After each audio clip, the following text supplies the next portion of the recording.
अस्सलाम वालेकुम फ्रेंड्स, कैसे हो सब दोस्त? खैरियत से? और अल्हम्दुलिल्लाह मेहमान आए हैं मेरा इसमाइल खान से और भाइयों ने माशाल्लाह बकरियां खरीदी हैं और एक बकरी के साथ बच्चा भी मौजूद है माशाल्लाह। प्योर तोता फेस ओरिजिनल गुलाबी माशाल्लाह ये बच्चा भी है और ये बकरियां भी अल्हम्दुलिल्लाह कुछ प्रेग्नेंट भी हैं और एक दो खाली भी हैं। और अल्हम्दुलिल्लाह भैया से पूछते हैं कहाँ से है, मुकम्मल एड्रेस और पूरी मालूमात। और ये बच्चा पहले आप देख रहे हैं माशाल्लाह कितना प्यारा और खूबसूरत क्वालिटी में बच्चा माशाल्लाह मौजूद है। 7 तारीख है आज और 11वां महीना 2020 की ये न्यू वीडियो अल्हम्दुलिल्लाह बना रहे हैं और बहुत ही प्यारी चीज़ें आपके सामने ये दिखा रहे हैं। तो आइए भाई से पूछते हैं कहाँ से आए हैं। अस्सलाम वालेकुम भाई साहब, क्या हाल है तुम्हारा? ठीक हो? तबीयत ठीक है? फिट फाट खैरियत? कितों आए हो सर तुसा?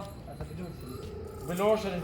जोर तो जरा लो। बिलोर शरीफ जो है सर जी जी फार्म तो सुनो यावल भाई सही है।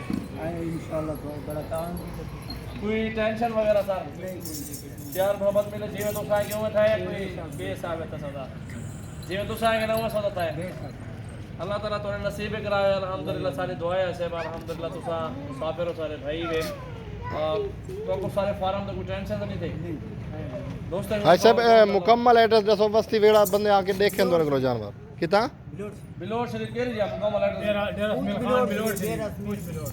अच्छा वो इलाके का ना है उठा के कहदा पूछने वाला यूम खान पूछें गुलाम अब्बास पूछें फोन नंबर गाड़ी से में कौन दे हां गाड़ी ने बस्ती होती मशहूर। ये अल्हम्दुलिल्लाह ये जानवर सारे सेल हो गए हैं खूबसूरत क्वालिटी में और पूरी मालूमात भी ली है आयशेर से। तो अल्हम्दुलिल्लाह वीडियो को लाइक करना है और दोस्तों के साथ ज़्यादा से ज़्यादा वीडियो को शेयर ज़रूर करना है। अगर आपने सीज़न लगाना है, बकरियाँ लेनी है गोट फार्मिंग के लिए तो हर नस्ल का जानवर हमारे पास मौजूद होता है सजावल गोट फार्म पे। एक कमोरे लिए और बाकी राजनपुरी लिए अल्हम्दुलिल्लाह भाई ने। तो बहुत ही खूबसूरत क्वालिटी में अच्छी चीज़ें माशाल्लाह जी आपके सामने नायाब हीरे और हाज साहब के अल्लाह ताला नसीब कर हमारी दुआ है अल्हम्दुलिल्लाह। अभी लोड करवाते हैं, एक मिनट ठहरे ज़रा, अभी ये लोड भी करवाते हैं, गाड़ी भी रेडी है अल्हम्दुलिल्लाह। और इलियास भाई ने वीडियो बनानी है पश्तो में, उनसे बात करना है अल्हम्दुलिल्लाह और ये बाकी सारा इंटरव्यू दूसरी वीडियो में इंशाल्लाह।